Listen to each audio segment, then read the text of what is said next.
Welcome to the first presentation in this series of 5, focusing on the topic of coaching U6, U8, and U10 players. Ian Barker will present the introductory session of this Special Topics Diploma. The first session in the series is free to attend, and if you enjoy the introduction, you can register for the remaining series at nscaa.com, and the web address is on the screen at the bottom. I'd like to say a special welcome to the coaches of FC Diablos from Fresno, California, and this is the first club to take advantage of registering multiple coaches at the discounted pricing. Ian is somewhat unique, having held leadership positions with US Youth Soccer and the NSCAA, and he has had extensive experience at youth and college levels. He has coached for 21 seasons with the men's program at the University of Wisconsin and Macalester College before becoming the NSCAA's Director of Coaching Education in 2012. Ian was the Director of Coaching and Player Development for Minnesota Youth Soccer Association for 10 years, and is the head coach of the Region 2 Boys Olympic Development Program. Ian's qualifications are extensive, and he holds the USSFA license, the NSCAA Premier Diploma, and the NSCAA's Master Coach Diploma. Welcome, Ian, back to the series. Thank you, David. Hopefully I have control of everything now, so we'll go from here. Welcome everybody to tonight's presentation. I'm delighted to be able to present on this topic of U6, U8, U10. This is a particular area of enjoyment and enthusiasm for me, so hopefully that will come out a little bit as we go through the session. Following my presentation as kind of a kickoff, we have 3 excellent and experienced presenters, Interay Terektemire, Sam Snow, and Adrian Parrish. All 3 of these coaches have extensive experience coaching the U6, U8, U10 age groups with some very detailed and specific knowledge. And then my good friend, Coach Tom Goodman, will wrap up the series by way of a review. And if you participated in our first Special Topic Diploma webinar series, I thought that the review session was a particularly powerful piece to tie everything that myself and the other 3 presenters have done. So I strongly encourage you to join me in listening in on these other sessions. You can see the dates and times there on the screen. And so with no further ado, we'll move on from the future presentations to the current one. Excuse me. Before I get going, I would be remiss if I didn't give a full acknowledgement here to the material that I'd like to present on. First and foremost, a gentleman called Dr. Tom Fleck, who was a past NSCAA president, was the inspiration and the leader in the creation of the National Youth License, which is currently conducted by US Youth Soccer. And my friends and colleagues in US Youth Soccer, Sam Snow, Dave Carr, Ron Quinn, among them, were key inspirations in putting this material together for the National Youth License. And it's one of the most inspiring and enjoyable courses I ever took, and one of the most valuable in my coach development. And so a lot of the material I'm going to cover here is inspired by that program. So again, it's important for me to give that acknowledgement both to Dr. Fleck, his colleagues in US Youth Soccer, with my sincere gratitude. So a key to what I'd like to present today that will be fleshed out in greater detail through this session, but certainly by my friends afterwards, is this notion of development appropriateness when we're working with the under 6, under 8, under 10s. These are not mini adults. These are young children who I think have particular needs that we must address to make sure that our soccer activity is speaking to those particular needs. Part of what I'd like to address is an understanding of how children develop based on science way above my pay grade, certainly stages of cognitive development.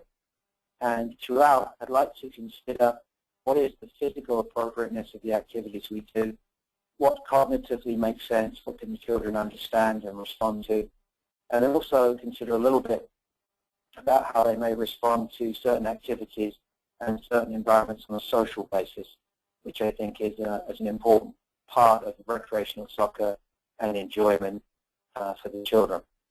So the chronological ages, I think, are a good guideline, but I don't think that they should be something that we necessarily are overly strict about. But from my perspective, the notion is that if a player has gone through a stage, then they're ready to move on to the next one. But that no child is ready to go right into 11-a-side soccer, and so they must be graduated through the programs. Chronological age can help us in this. So this under 6 level, the selfish kind of level where the children are really concentrating on themselves a lot. They're concentrating on their ownership of their own particular soccer ball, which can challenge us sometimes as they run off to find their own ball when, of course, we understand any ball would do. Physically, they're probably having limited motor skills to manipulate the ball. The notion of getting their head up might be kind of challenging, and they might not be ready to share the ball. So again, in terms of our physical, cognitive, and social development, perhaps at the under 6 level, we're really looking at a lot of one child to one ball activity. As the children move through this age into the under 8 age or somewhere around there, now notions of best friends and pairing up with probably other children of like athletic ability and like interests means that collaboration is possible. And with collaboration, potentially, I'm sorry, I had an incoming call, and potentially being able to challenge each other in a 1 versus 1 setting too. So we might now start to reduce the soccer balls from the training and go with 1 between 2, and now children can play some 1v1. They maybe can pass to each other, and maybe they're able to keep their heads up and do some more advanced activities. And then this scary idea of abstract thought, we're really talking about ideas of, is it appropriate for a kid to stand away from the activity for the first time with an understanding that maybe the ball will spread out to them and they'll be in a better place to carry on with the ball.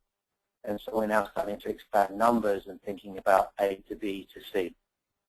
Certainly a way to help this is to play with multiple goals, perhaps sometimes to throw 2 balls out there and see how the kids divide up.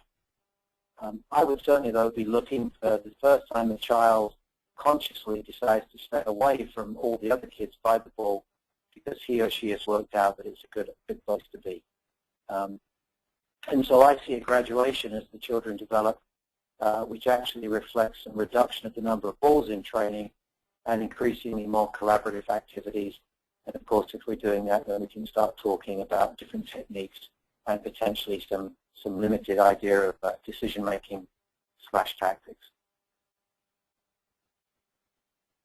This picture is fantastic. I think this young boy is either being told and instructed all about the 6-second rule for goalkeeping, or he has wandered outside of his area, and this helpful referee is explaining to him why he's somehow broken the rules of soccer. But the young man looks certainly confused, for sure.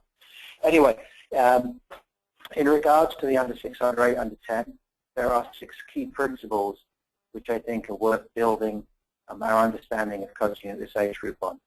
And so notions of developmental appropriateness, which I will go into at more length, making sure that the space we use is not only safe but appropriate for the activity, developing our activities in a way that the children can get well grounded in them, and then we can ramp up the level of complexity.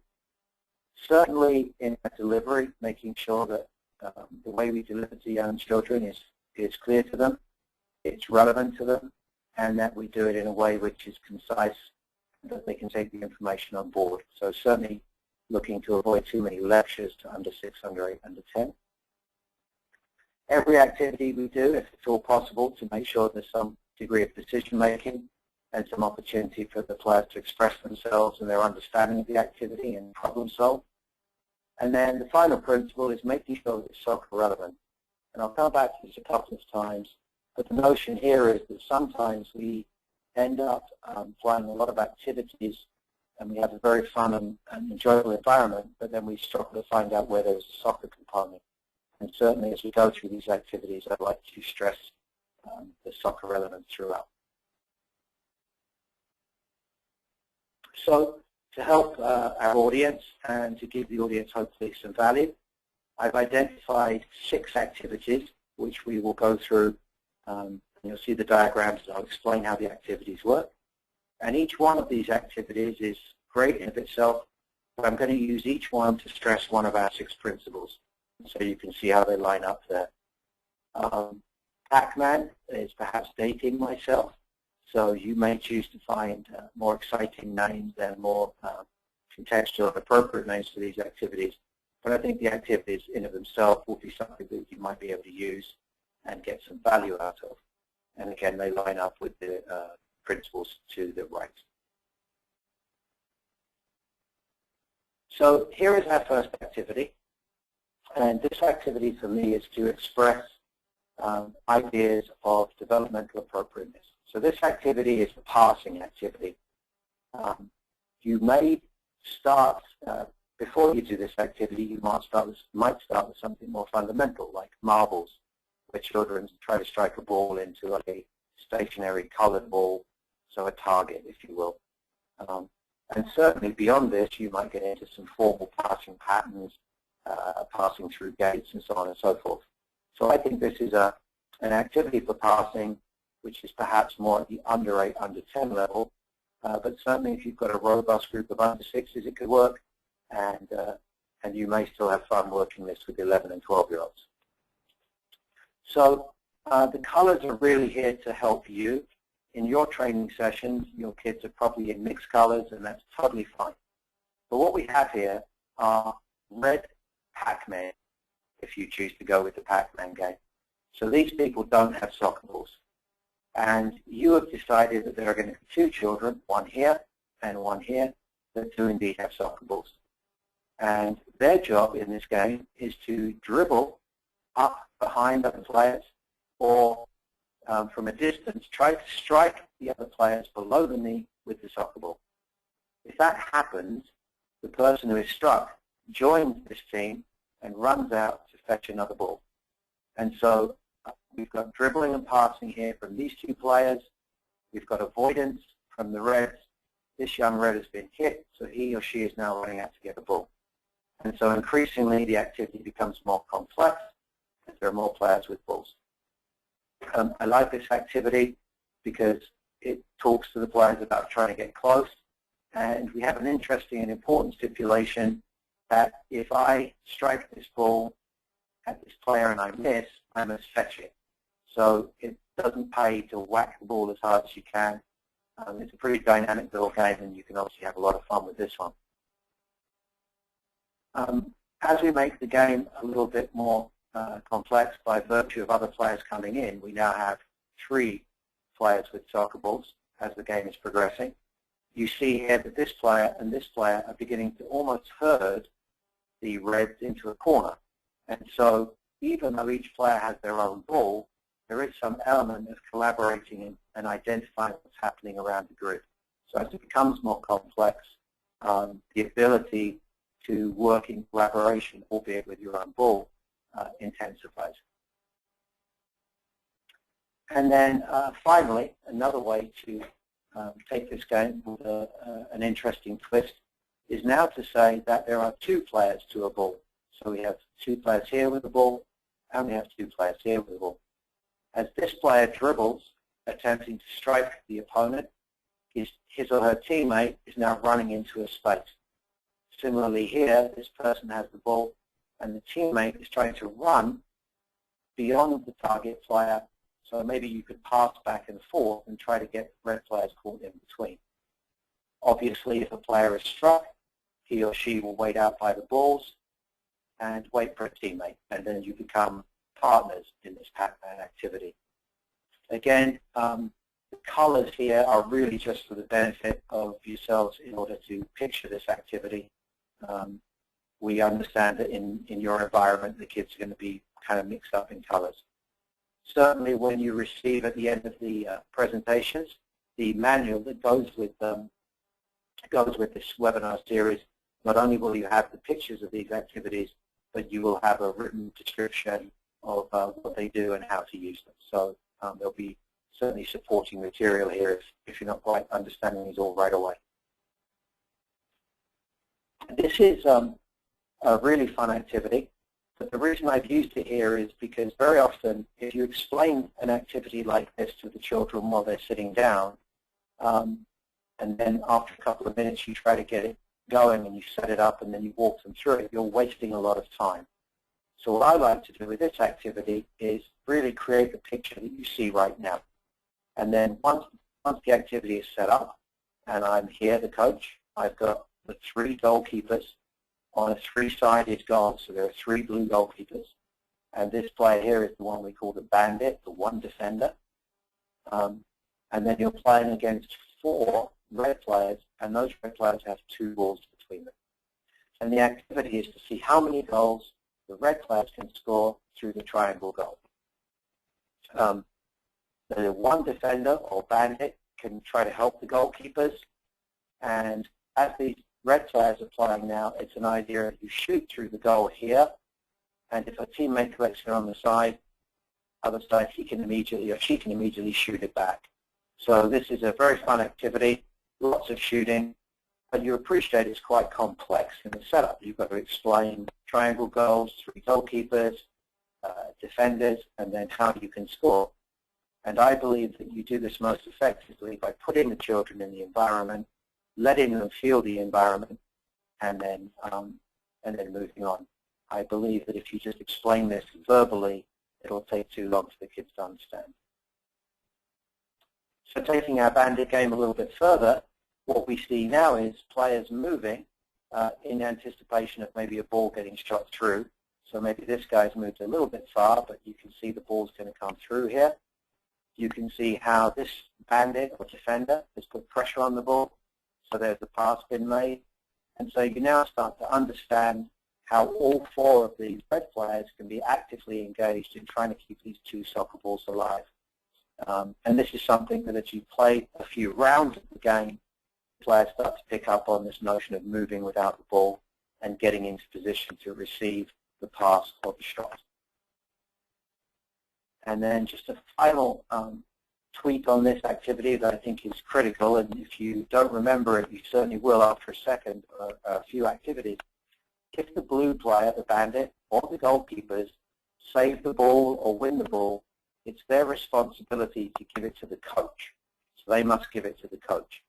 If you let the goalkeepers and the bandit throw the ball away, there's a lot of chasing of balls as they run down the street and disappear. So to keep the game a good flow, the blues must get it back to the coach, and the coach then can make a couple of other decisions. He or she could just play it into a space to encourage the reds to move, or let's say this young child over here is perhaps not so engaged, coach might decide to serve it to this child so they at least get involved in the activity. And so now the coach becomes a little bit of an arbiter of making sure that the reds are getting an equitable experience and making sure the challenge is good. Obviously, after a while, we switch the 2 teams. So that's Bandit, a somewhat complex game, but really easy to explain to children if you put them into the environment.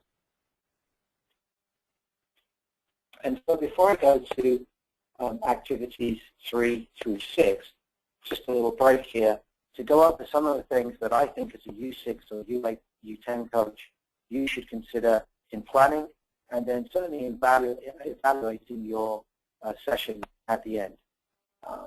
So I like to bookend the experience with some preparation and planning, and then certainly some reflection. Some of the things I would be considering would be, did the children seem to have fun? Was it a safe environment? So they certainly felt physically safe. And was there a degree of learning so that potentially each child could reflect on something new they learned or something they perfected? Now, I certainly wouldn't use the word competence with a U6, but this is an adult word that we're using for the purposes of this presentation. And I would want to make sure that the child, each child felt that there was some degree of challenge and some degree of improvement, however they understood that. We certainly obviously want to make sure that all our children are physically involved. It's not too difficult to get a group of U6 and U8s and U10s to run around.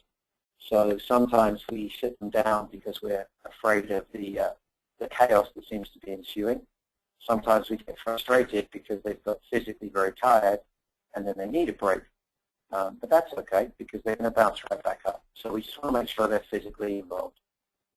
Certainly a degree of cognitive engagement. Ask them some questions, pose some different challenges in the activities in an appropriate way, and even see if you can get the children talking amongst themselves and coming up with potential solutions or way to play the game. And we'll see this in one of the activities. And then social interaction. I would argue, and I think the research argues that at the under 6 level, we have to be a little bit careful about asking them to partner up and being overtly social. But certainly as we get into the under 8 and under 10 levels, we can have best friends, we can have partners, we can have teams, we can create opponents. And so that level of social interaction with you and also with the group is critical. Always making sure our communication style is effective. So perhaps unlike the referee talking to the young child in the previous pictures, that might mean getting down on your knee and talking to kids at their level. It might mean losing your sunglasses. It might mean turning your baseball cap backwards so they can see your eyes. It certainly may mean using vocabulary which is interesting and exciting and stimulating for children as opposed to a very formal adult vocabulary. And it very often, very effectively, might mean telling them a story or even using some imagination in those stories and coming up with some different names and ideas. And then critically, there has to be a soccer relevance. So if you're applying an activity that you believe in and some parent comes and challenges you as to why we're applying it, you can always point to a degree of soccer relevance in that activity. And we'll cover this a little bit more. So here's my third activity. And this is an activity which is designed to express the notion of simple to complex. So here we have the kids in the grid, and they're playing a game called Everybody Is It. So it's just a tag game. There's no soccer ball, and everybody can tag everybody else. If you have a very aggressive group, I think you sell it to them by saying, it's great to tag as many people as you can, but can you avoid being tagged? And they may back off and they may be a little bit more considered. If you have a group which is a little bit shyer, maybe you encourage them to see how many tags they can get in an allotted time. So you can ramp up the degree of engagement or ramp it down with the kids. But it's just a straightforward game of Everybody's It. And it's a wonderful little game because you get the kids changing directions, changing speeds, keeping their heads up, and of course having fun because who doesn't enjoy a good tag game? Now we take the tag game because the kids have seen it, they understand how it works, and it's the same game, but now each child must manipulate a soccer ball. So you can tag everybody or be tagged by anybody, but you have a ball. We can ask the kids to keep their heads up when they dribble, but if we ask them to dribble around cones or in straight lines, there's no reason to keep your head up. In this activity, there's all the reason in the world. And all the changing of direction and changing of speed applies here. And then certainly you can talk about technical skills of dribbling if you choose to, or you can just let them enjoy the game. And the contention would be that this activity will look sharper and brighter quicker because you've allowed them to experience the notion of Everybody's It previously. And then finally, the most complex aspect of this development is the game Hospital Tag. And so what you see here are these three cones marking out a hospital. So there are 2 hospitals. And the way the game works is that if I get tagged, I have an injury, and I have to put one hand on that injury like a Band-Aid. If I get tagged a second time, it's a second hand on the second wound. So now I have to dribble with my hands pressing down on these injuries that I've received. And I can take my hand off to tag somebody else, but I've got to go back to dribbling with my Band-Aids on. At the point where I'm tagged a third time, I must go to the hospital and perform a little ball tap or whatever the little penalty is. When I've performed the penalty or when I've performed the remedy to the 3 tags, I now come back out into the game as this child is doing. And they're, both my hands are free and I'm ready to go. And what's a nice part of this game is that perhaps I may be sent to the hospital fairly quickly, but when I come out, other kids are now dribbling around in a different state, and so I might be able to go after different kids. But the bottom line of this progression is this notion of simple to complex. And so I think hospital tag, coming from everybody's it, I think is a good way of explaining it. My fourth activity that I'm demonstrating here is also used to demonstrate or suggest the importance of a good space and a sensible, safe space. So in this activity, we have 4 gates marked by the white cones. This gate is closed because there is a young child standing in it. This gate is closed, but this one and this one are open because the players are to the side. Gates will open and close based on the demand or command of the coach. So the coach may say switch, and 2 gates will close and 2 gates will open. The challenge for the Reds is to dribble through as many open gates as possible in the allotted time. And we may allow them to dribble from this side and dribble, obviously, from the inside out. And so the challenge for the Reds is to find the open gates, dribble with their heads up, dribble, hopefully some dynamic turns, twists and changes of direction, and off we go. So it's a nice little activity and quite a lot of fun. My challenge in this particular setup is the gates are kind of far apart. So this is a lot of straight dribbling and not as much dynamic activity around the gate. So it's a sensible space, it's a safe space, but I think we can do better. So what we do now is we simply move the gates in. Now the Reds are in a much more confused area because there's a smaller space and the players are running through it. But now there's a lot of hitting a gate, turning back, hitting a gate and turning back. And there's a little bit more space behind to stay within bounds. So this creates a much more dynamic and challenging environment for the players simply by virtue of the fact of moving the gates in. We are always mindful as coaches of making the space a little too small or a little too big. But I think for this activity where I want to get turning, making the space a bit tighter is the correct decision. And then the third part of this game, here we put in a defender in yellow. Now again, this is simply for the purposes of this demonstration to you as the audience. I appreciate in your own environment, these kids could all be the same color and that would be just fine. So now the challenge for the Reds is not only to dribble through each other to find the open gate to make lots of turns, it's to be aware of this defending player. And you can play it any number of ways.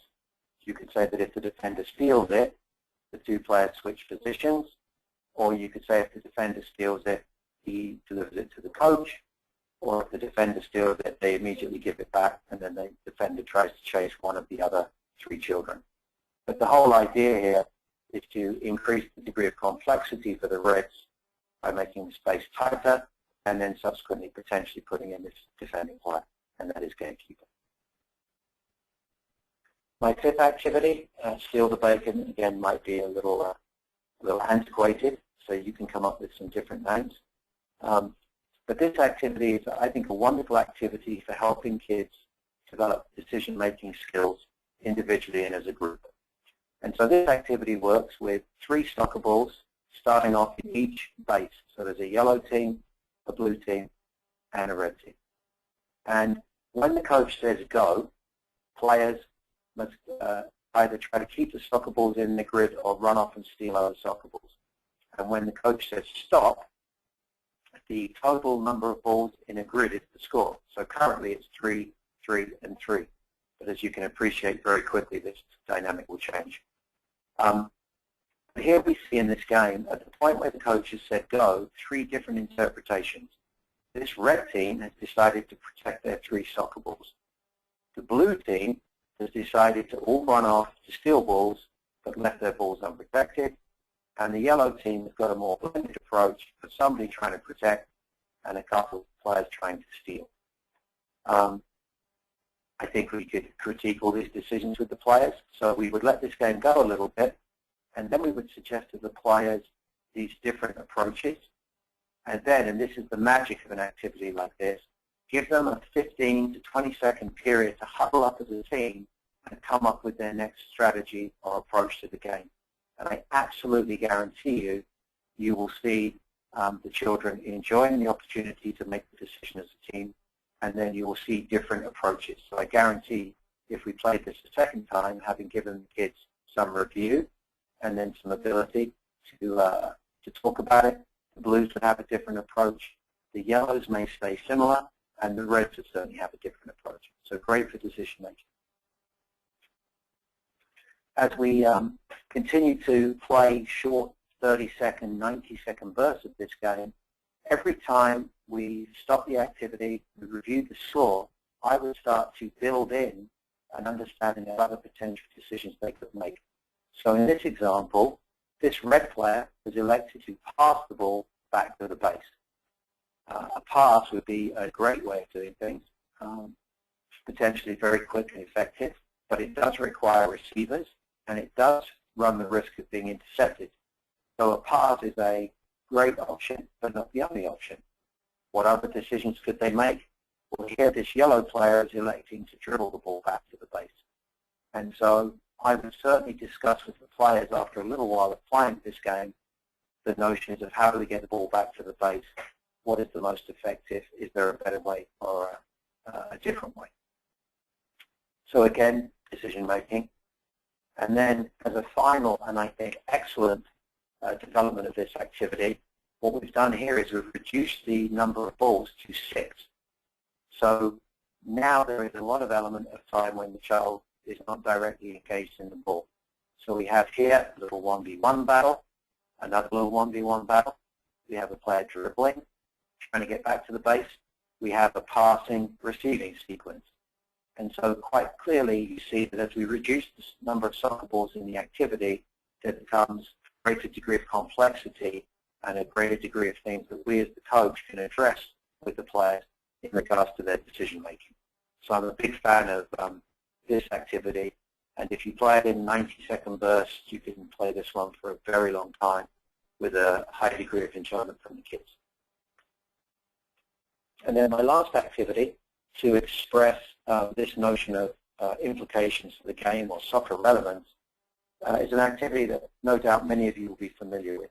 So this is the activity where every child has a ball in the grid, and the object of the game is to be the last one in the grid with your soccer ball. This is a great game for working on tenacity and shielding and creating some little 1v1 tussles. But I think it's an extremely limited activity because what you see here is 1, 2, 3, 4, 5, 6 players who have been eliminated from the game. So those 6 kids were the first ones knocked out and they're no longer playing. In the meantime, these 4 are having a real tussle, and this child are hiding out in the corners. So as this game drags on, the kids that are sitting out for increasingly longer. These players are becoming very, very tired, and the activity is becoming less dynamic, and these kids are just trying to hang in. So this activity has some wonderful implications for tenacity and shielding, but I think it has some real limitations because it's what we would call an elimination game. And as you will appreciate with your young players, very often the first eliminated will be the youngest or perhaps the physically least capable. And so the big kids tend to stay in a lot, and the little ones tend to get knocked out very quickly. How to fix it? So here's how you fix it. And the graphic is somewhat helpful, but I'll try to explain it. So here we have the tussle. That's great. Here we have a ball kicked out, but this player is allowed to immediately chase the ball, because if you catch the ball before it stops moving, you're allowed, this player is, to dribble back into the game. So you're never eliminated, and if you catch the ball while it's still rolling, you can dribble straight back in. If the ball is stopped, you're a bit of a slowpoke, you don't catch it, then you have to wait outside here, which is what these 3 kids are doing, and perform a little task, ball taps, toe touches, whatever it is. The graphic is not great, but you get the idea that these children, just because they're a little bit slow in catching the ball, perform a little technical thing, and then indeed they come back in. So, if you understand the game the way I've explained it, the game never stops. It can be played forever.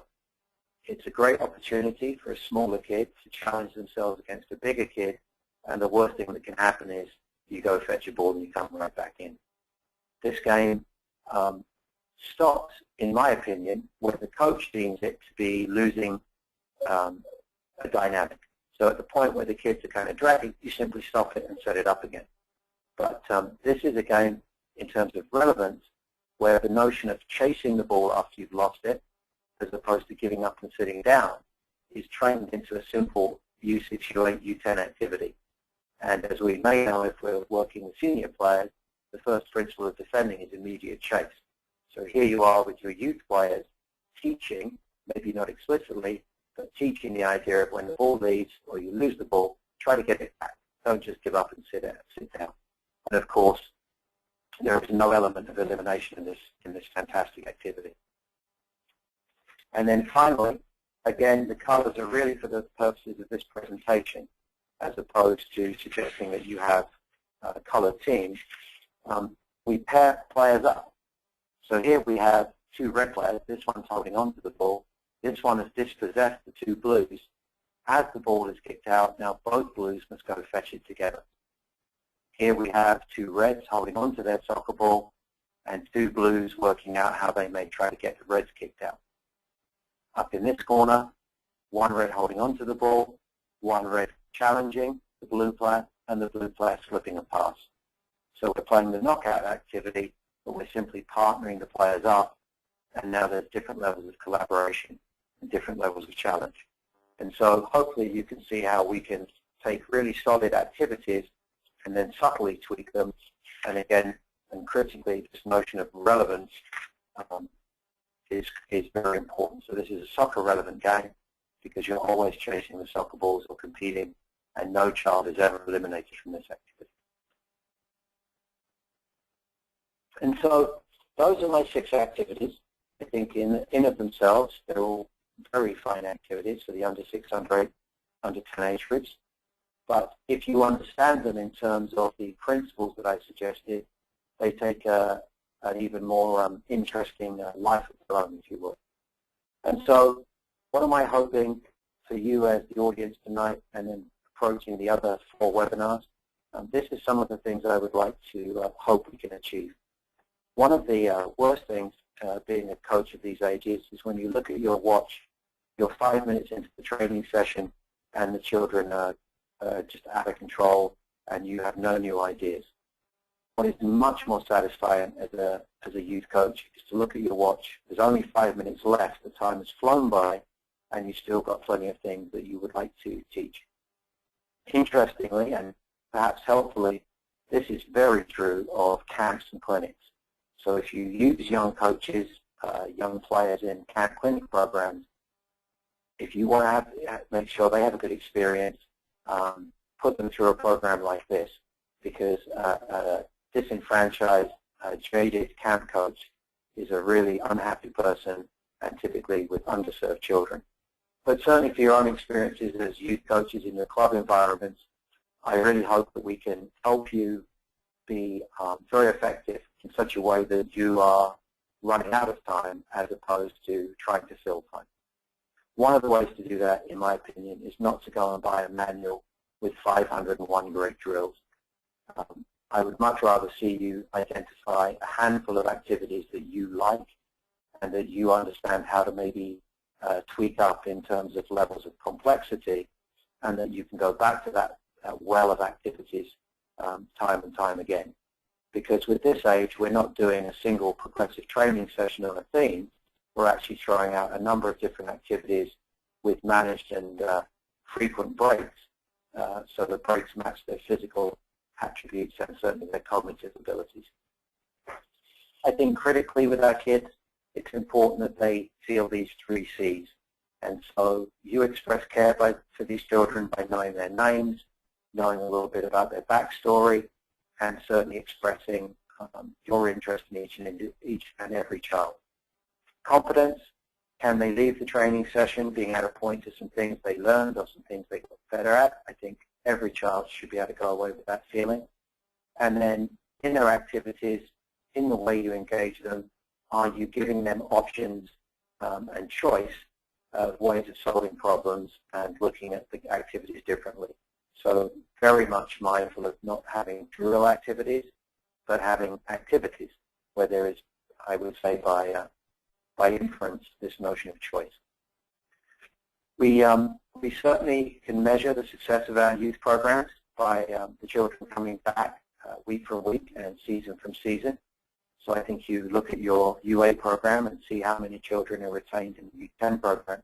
And we want them to come back for soccer reasons.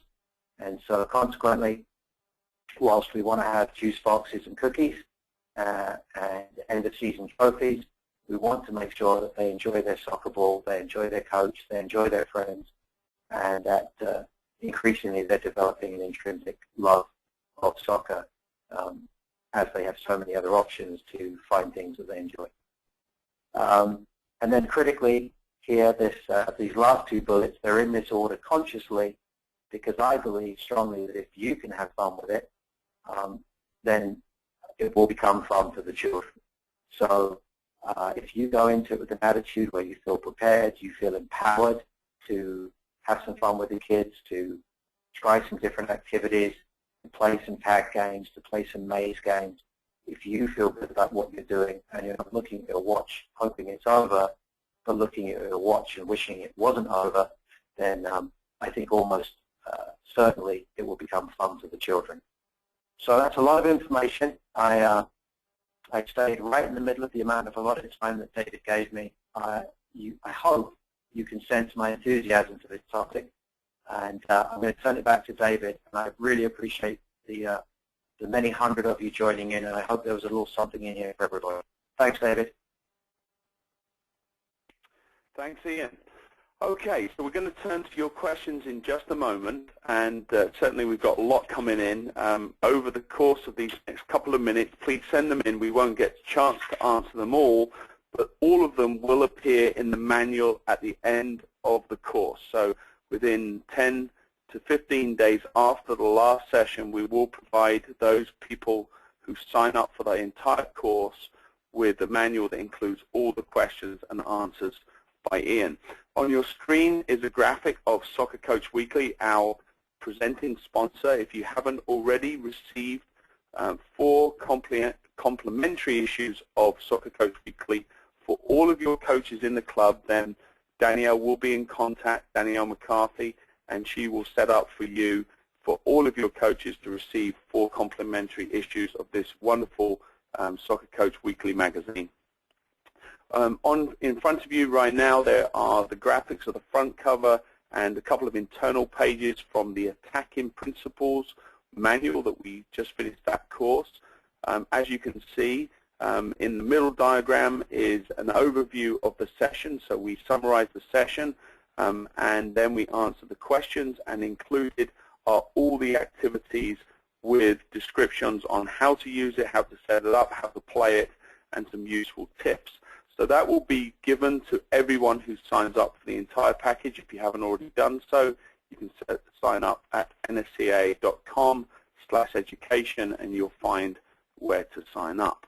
So let's go to a few questions. Ian, we have quite a few coming in, and I'm going to turn straight away to Jeff's question. And he asks, should coaches use the progressive method with such concepts as directional play, multi-directional play, and use of goals and zones throughout the session? And to give you a bit of context, he sent this question in after the first 3 sessions that you presented. Okay. I think that with under 6, under 8, under 10, you could use notions of trying to dribble into a zone. You certainly want to bring goals in at some point. Yes, a progression in as much as maybe the first time it's non-directional, they're just getting to experience the ball, maybe you have some cones or gates to dribble through, and then very quickly you say, okay, now we're going to put goals in, or we're going to put a zone in, or a target or something. I'd be comfortable with that. But I'm thinking of a progression within probably a 10-minute period, so no more than 15. Whereas a progressive training session for a college player, a high school player, would be a 75-minute, 90-minute time with some of the elements of progression I think Jeff is alluding to. What I would be doing is making some subtle progressions, but important progressions, but in a very short period of time, essentially in a single activity. Paul asked a question, in the activity hospital tag, do the children who are tagged sit out of the game? No, and I apologize for not making myself clear.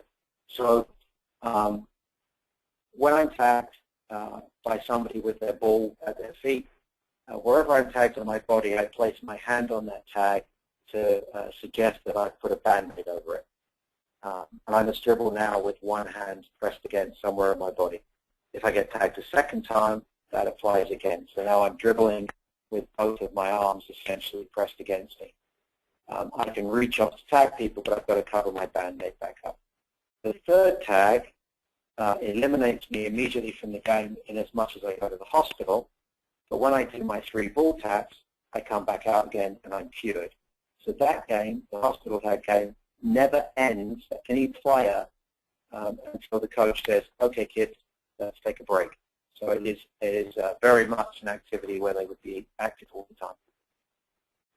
Let's go to a couple more, hopefully I pronounced the name correctly. Zaruhin asks, how much repetitions are preferable for all drills according to the age categories? I think that repetition frequency with this age group is very often based on what the audience will take. So if you've got a particular game that you like to play, like the gatekeeper game, where 4 of them are standing in the gates and 4 of them are doing the dribbling. After 30 seconds, you switch those roles, and you see how many switches you can do. You may be able to play gatekeeper 2 or 3 rounds, or the kids may kind of shut down on it after a couple. So this is where it's key to have a number of activities in your back pocket, because on any given day, either you or the kids are not going to find a degree of enjoyment in an activity. But I don't think the frequency is based on the coach's determination. I think it's more based on how the players are responding to the activity. Garrett asks, here's a nice question for you, Ian. Garrett asks the question, what is the best level of NSCAA courses for the U6, U8 coaches? All right, thank you for the question, because I can do a shameless sales pitch. Our level 1 and 2 deployments are targeting these ages specifically. They're the only deployment that we do which targets a specific age. So the NSCAA level 1 or 2, and I'll be very candid, also if it's closer for you or easier to access, the US Youth Soccer State Association Y modules, because I think the content is suitable and similar. Okay, and we'll take one more question because one of our colleagues, Chris Burt, sent this in probably to try and catch you out.